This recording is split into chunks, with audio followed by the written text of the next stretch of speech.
딱 10년 전에 2012년에 우리나라에 The Artist라는 영화가 개봉한 적이 있습니다. 다 처음 들으시는 분들이 대부분일 텐데 잘 알려지지 못했어요, 우리나라에서는. 그래서 한 10만 명 봤나요? 그 정도의 영화였는데 이게 세계적으로 특히 아카데미 시상식에서는요, 작품상, 감독상, 나무주연상, 의상상, 작곡상 5개를 그 해에 받을 정도로 굉장히 뛰어난 작품이었습니다. 근데 이 영화의 시기적 배경이 언제냐면 1920년대 말부터 1930년대입니다. 근데 이때가 언제냐면 미국 영화계에서 무성영화에서 유성영화로 바뀌어가는 딱 그 과도기였어요. 그 시기를 그린 영화입니다. 근데 그 작품에 2명의 주연 배우가 등장하는데 하나는 무성영화 시대의 최고의 스타였던 남자 배우 조지 발렌타인이라는 사람이고, 또 한 배우는 이제 유성영화로 넘어가서 유성영화 초창기의 최고의 여배우였던 페피 밀러라는 사람이었어요. 이 조지 발렌타인은 이 무성영화 시장에서 최고의 스타였습니다. 근데 유성영화가 등장하면서 설 자리를 잃어가기 시작해요. 이제 급기야는 영화사에서도 더 이상 무성영화를 제작하지 않는 겁니다. 그러니까 일할 자리가 없는 거예요. 그리고 그의 위치나 어떤 지위나 인기가 완전 바닥을 치게 됩니다. 근데 이제는 대중들이 무성영화 보겠어요? 유성영화 다 찾아다니는 거죠. 또 영화사 측에서도 어떤 배우를 뽑겠어요? 이제는 들리고 보여지는 게 중요하기 때문에 춤, 노래 같은 거에 뛰어난 재능이 있는 배우들을 새롭게 발굴하고 스타로 만들었어요. 여러분, 이 조지 발렌타인이라는 무성영화의 스타가 왜 이 영화 시장이 무성에서 유성으로 전환되는 그 시점에서 왜 이렇게 어려움을, 자신의 어떤 삶과 어떤 경력에 왜 이렇게 어려움을 당했던 것일까요? 그가 유성영화에서는 잘 맞지 않는 그런 배우였을까? 그럴 만한 어떤 연기력이 없는 것일까? 아니었어요. 이미 이 조지 발렌타인은 최고의 스타입니다.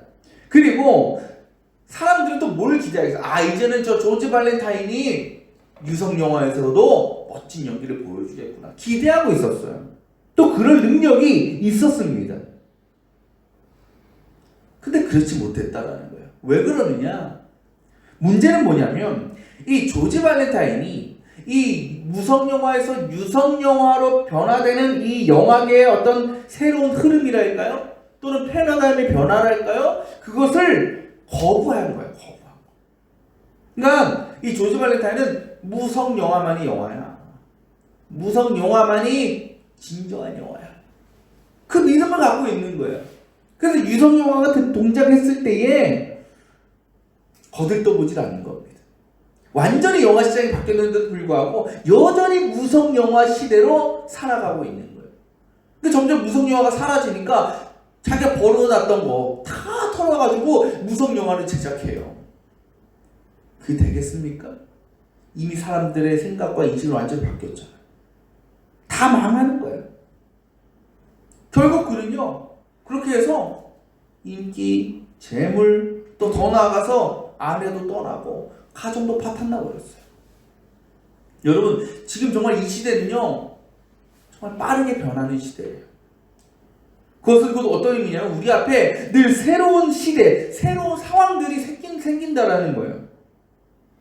우리가 이렇게 늘 새로운 것을 만나고 또 받아들인다는 것은 기대가 되는 일이고 또 설레는 일입니다. 근데 한편으로는 참 두려운 일, 떨리는 일이기도 해요. 왜냐하면 우리가 새로운 것에 적응한다는 것은 어떤 의미냐면 이미 우리에게 익숙해져 버린 지난 것들, 옛 것들을 다 버리는 것이기 때문에 그래요. 그리고 이제는 현실에 내 자신을 부정해야 되는 일이기도 하기 때문에 그래요. 그래서 어떤 사람들은 그 새로운 것을 받아들이고 그거에 맞추어 따라가려기보다는 그 변화를 거부하고 저항하고 현재 과거에 머물러 살아가는 거예요. 근데 문제는 그렇게 해서 결과가 좋지 않다.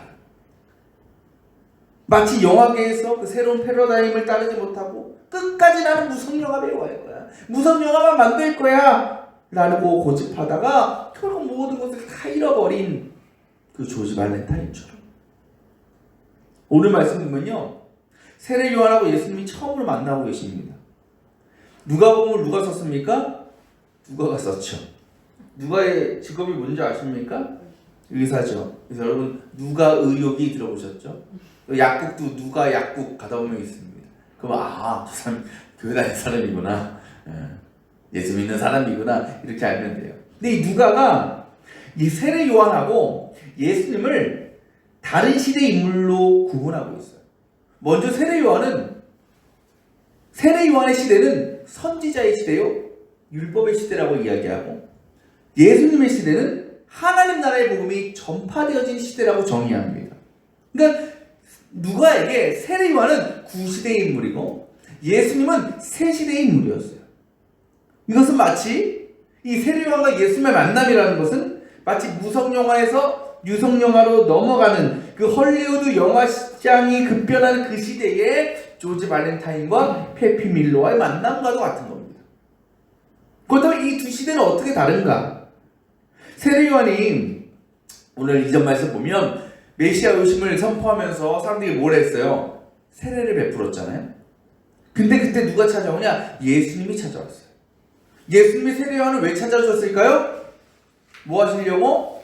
세례 받으시려고 찾아오셨어요. 여러분, 세례가 뭡니까? 세례는 한마디로 내가 죄에 대해서는 죽겠습니다, 이제는 하나님 말씀으로, 하나님만으로 믿음으로 살아가겠다고 결단하는 예식이죠. 그렇다면요, 세례는 누가 받는 겁니까? 죄인이 받는 거예요.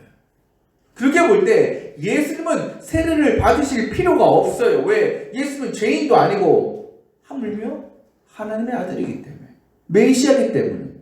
그래서 세례 요한이 예수님께서 자신에게 오시는데 딱 아는 거, 예수님이다, 메시아. 거부해. 어떻게 내가 당신에게 세례를 받아야 되는데 어떻게 나에게 오셨습니까? 저는 당신에게 세례를 드릴 자격이 없습니다. 그때 예수님께서 마태복음 3장 15절 보면 내가 왜 세례를 너에게 받아야 되는지를 분명히 말씀하셔요. 뭐라고 했냐면 이렇게 하여, 그러니까 내가 너로부터 세례를 받음으로 해서 우리가 모든 의를 이루는 것이 옳다라고 말씀하셔요. 그러니까 예수님께서 세례를 받으시는 목적은 한마디로 하나님의 의를 이루기 위함이다라는 겁니다. 그 일을 위해서 하나님이신 예수 그리스도께서 죄인들이 받아야 될 세례를 받기 위해서 친히, 세례 요한도 죄인이잖아요, 죄인 앞에 무릎을 꿇으신 거예요. 이 행위는 여러분 하나님의 아들로서 모든 권위와 영광과 자존심을 다 내려놓는 거예요. 자기 자신을 완전히 포기하는 행위입니다. 그리고 이것은 어떤 의미냐? 이제는 세례 요한의 시대가 끝나고 곧 선지자의 시대, 율법의 시대가 끝나고 이제 새로운 예수 그리스도의 시대가 시작되었음을 선포하시는 장면이라는 겁니다. 그렇다면 우리 여기서 한 가지 이런 질문을 던질 수 있어요. 그렇다면 세례 요한의 시대, 구시대라고 하는 선지자의 시대, 율법의 시대에서는 사람들이 하나님의 의를 이루지 않으며 살았느냐? 하지만 사실 그렇지 않습니다. 그때에도요, 이스라엘 백성들은 하나님의 의를 이루기 위해서 열심히 노력했어요. 무엇을 통해서? 아까 무슨 시대라고요? 과거의 시대가? 율법의 시대. 율법을 통해서. 율법을 지키고 따르는 삶을 통해서 하나님의 일을 이루려고 했어요. 근데 그들이 구원받았느냐? 구원받지 못했어요. 왜? 그것은 율법이 악해서 잘못된 거라서 아닙니다. 문제는 뭐냐? 유대인들이 율법을 지키긴 잘 지키는데 왜 지키느냐? 하나님의 의를 이루기 위해서 지키는 것이 아니라 뭐 하려고? 내 의를 드러내고 내가 높임 받기 위해서 율법을 지켰다는 겁니다. 겉으로는 하나님을 사랑하는 것 같아요. 겉으로는 하나님을 경외한다고 말은 합니다. 하지만 그것이 결국은 그 행위를 통해서 내가 사람들로부터 인정받고 높임받기 위한 행위였기 때문에 그들은 구원에 이르지 못했다라는 겁니다. 예수님께서 이 새로운 시대를 여시면서 가장 먼저 하시는 일이 뭐냐? 세례를 받는 일이었어요. 세례 받음으로 공생애가 시작되었습니다. 그것은 말씀드린 것처럼 완전히 자신을 버리는 겁니다. 이걸 바꿔 생각해보면 뭐냐? 자신을 버리지 못하면, 자신을 내려놓지 못하면 절대로 하나님의 의를 이루어갈 수 없다라는 것을 말씀해주고 계시는 겁니다. 이렇게 죄인 앞에서 무릎을 꿇고 세례를 받으신 예수님 앞에 놀라운 환상이 나타나죠. 오늘 말씀 보니까 하늘이 열리고 성령이 비둘기같이 내려와요.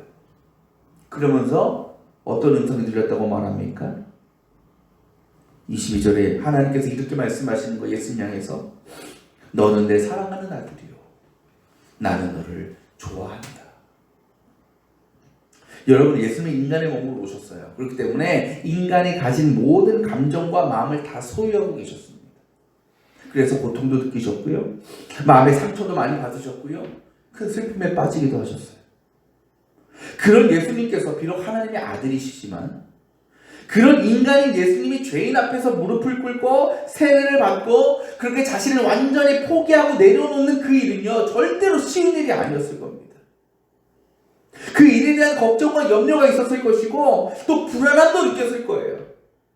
그렇게 큰 두려움 가운데 죄인의 심정과 죄인의 모습으로 세례를 받으실 때에 하나님께서 그 예수님을 향하여 뭐라고 말씀하신다? 너는 내 사랑하는 아들이요 나는 너를 좋아한다. 여러분, 이 말씀이 예수님께 어떤 의미입니까? 그 환상을 통해서, 음성을 통해서 예수님이 뭘 느끼셨을까? 그래, 지금 이 순간 내가 이렇게 한없이 낮아지고 저 인간 앞에서 세례를 받고 엎드려지는 모습을 주님은 보고 계시구나. 우리 아버지는 이 순간에도 나와 함께 하시면서 너 나를 사랑하시고 계시는구나 라는 것을 느낀 거예요.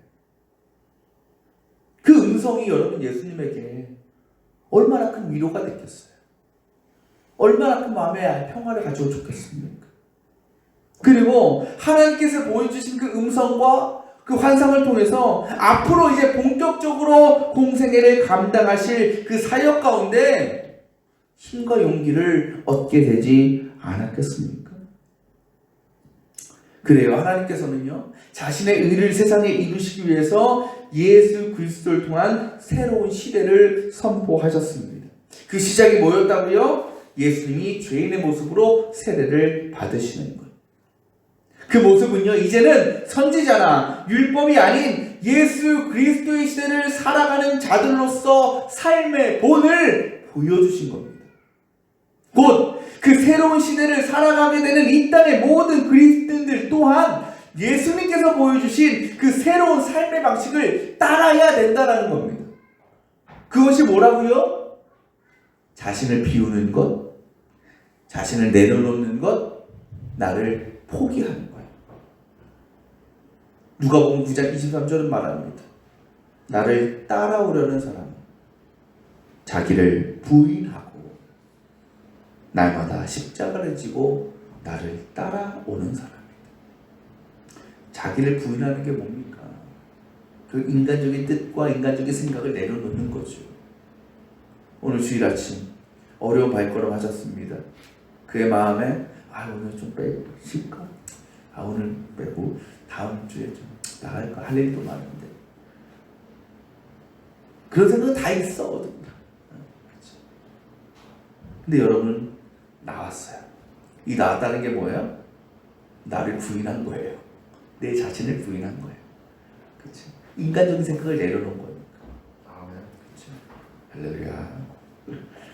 주님은요, 이제 내가 시작할 새로운 구원의 시대를 따라가려면 주님이 걸어가신 십자가의 길, 세상과는 너무 달라서 때로는 고난과 어려움이 끊이지 않는 그 길로 나아가야 된다고 말씀하시는 겁니다.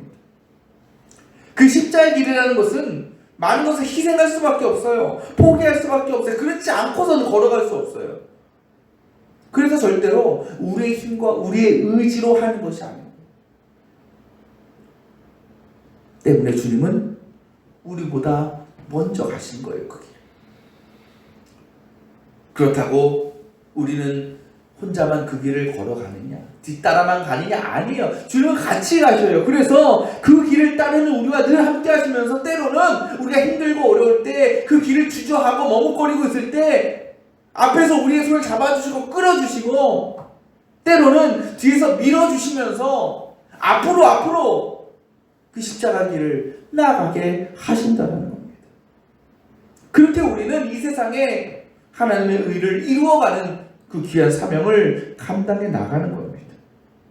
하지만 이 예수 그리스도의 시대를 따르지 못하고 여전히 현재와 과거의 삶의 방식을 따르려고 한다면, 그것을 놓지 못한다면, 그래서 하나님 앞에 내 자신을 부인하고 포기하고 내려놓지 못하고 인간적인 육신과 유익만을 찾아서 살아간다면 결국 우리는 모든 것을 잃어버리고 마지막 때 구원의 아닌 심판의 자리에 서게 될 수 있는 것. 정말 세상은 빠르게 변해요. 그리고 그 세상의 흐름을 따라가지 못하는 사람은 어떻게 됩니까? 도태하게 되고 실패하게 돼요. 저는 요즘 이 빠르게 변화되는 세상을, 이 시대의 흐름을 가장 잘 따라가지 못하는 집단이 누굴까 생각해 보면 교회일 것 같아요. 교회는 참 못 따라갑니다. 여러분, 교회는요 지금도 어떤 모임이나 회의가 있으면 우편으로 공문을 전달합니다. 우편으로. 목사님들끼리는 그게 당연해. 너무 우편으로 받아야지. 근데 이제 교회 안에는 다 평신도잖아요. 일반 직장인들도 많지 않습니까? 요새 누가 직장에서 편지 봉투에다가 써서 보냅니까? 이메일로 보내거나 메시지로 보내거나. 그렇죠? 그게 놀라는 거야. 어떻게 아직도. 그러니까 어떤 목사님들은, 사모님 저거 소리가 안 나는 것 같은데? 이거 스피커, 이거 스피커 껴주세요. 집에 소리 안 난다고 하신 분이 없어요? 꽉 껴주세요. 조금.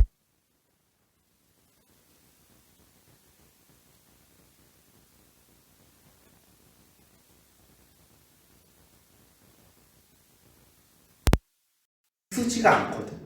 문자로 받거나 이메일로 받거나 톡으로 받는 것이 익숙지가 않아. 근데 이미 시대는 그 시대를, 그것도 한참 전이죠. 한참 전. 근데 못 따라가는 거야. 교회 시스템도 마찬가지. 우리가 온라인 예배도 같이 드리고 있지만 이 온라인 예배라는 것도 여전히 이걸 거부하는 교회들이 꽤 있어요. 온라인 예배. 아니, 예배는 교회에서 드려야지. 무슨 화면으로 드리냐? 근데 시대가 달라져. 물론 모든 예배가 온라인으로 대체되는 수는 없죠. 기본적으로 우리가 하나님 앞에 나와서 성전에 나와서 예배 드리는 것이 가장 중요하고 또 필요한 일이긴 하지만 어쩔 수 없는 상황일 경우에 코로나 시대 마찬가지고, 또 우리가 몸이 안 좋거나 또 우리 다쳐서 못 나오게 되면 이 온라인이라는 방식으로 얼마든지 예배를 드릴 수 있는 건 아니겠어요? 근데 이걸 못 받아들여. 무조건. 여러분, 아무리 좋은 전통이라도, 아무리 클래식이 좋아도요, 그게 정답은 아니에요. 그건 많이 옳은 건 아니라. 그러니까 이 시대의 흐름을 우리가 그렇게 따라가지 못하면 교회는 더 어려워질 수밖에 없어요. 더 힘들어지는 거예요. 마찬가지로 우리가 지금 예수 그리스도의 시대를 살아가고 있잖아요. 예수님을 통한 의와 구원이 성취되는 시대를 살아가고 있다고요. 그 시대를 살아가는 우리 그리스도인들은 마땅히 그 시대에 맞는 사고방식과 신앙과 삶을 따라가야 돼요. 그것이 무엇이다? 내 자신을 부인하고 희생하고 내려놓고 십자가의 길을 따르는 거다. 그 일을 위해서 주님은 자신이 먼저 철저하게 낮아지셨고 인간에게 세례를 받으셨어. 또 공생애 동안 수많은 고난과 고통을 당하시고 마지막에는 온갖 굴욕을 당하시며 십자가에서 비참하게 죽으셨어요. 하지만 그것이 공생애의 끝이 아니셨습니다. 왜? 주님은 3일 만에 부활하셨고 또 승천하심으로 이 세상을 향한 하나님의 완전한 의, 완전한 구원을 이루셨기 때문에, 그리고 그 이후에는 성령이라는 이름으로 우리를 찾아오시고 우리가 걸어가는 믿음의 길, 십자가의 길 가운데 동행하고 계십니다. 그때 우리는 내 힘과 내 능력이 아니라 성령께서 허락하시는 성령의 지혜와 능력으로 그 길을 걸어갈 수 있습니다. 그렇게 하나님의 의를 위해서 자신을 내어놓기로 결단하고 나아가는 우리들, 또 그 가운데 때로 고난과 어려움, 많은 시험과 유혹 앞에 부딪히고 무너져가는 우리 앞에, 그럼에도 그 안에서 끝까지 십자가를 걸어가려고, 주님 앞에 나아오려고, 예배를 수호하려고 나아가는 우리들에게 주님은 이렇게 말씀하시는 거예요. 너는 나의 사랑하는 자녀다. 너는 나의 사랑하는 아들이다, 딸이다. 내가 너로 인해 참 기쁘다. 나는 너를 너무나 사랑한다. 그 사랑의 음성을 들려주시며 우리를 위로하십니다. 우리가 그 음성을 들을 때에 우리는 하늘로부터 내려오는 진짜 위로와 평안을 누릴 수 있을 것이고, 그것이 우리가 앞으로 더욱 담대하게 믿음의 길, 십자가의 길을 걸어가는데 우리의 힘과 능력이 되는 것입니다. 사랑하는 여러분, 지금 우리의 신앙과 우리의 삶을 한번 돌아보시기 바랍니다. 내가 말로는 주님의 자녀라고, 내가 성도라고, 그리스도인이라고 살아가고는 있지만 하나님의 의가 아니라 인간적인 의를 드러내고 여전히 세상적인 것만을 쫓고 있는 내 자신의 모습은 아닌가라는 거죠.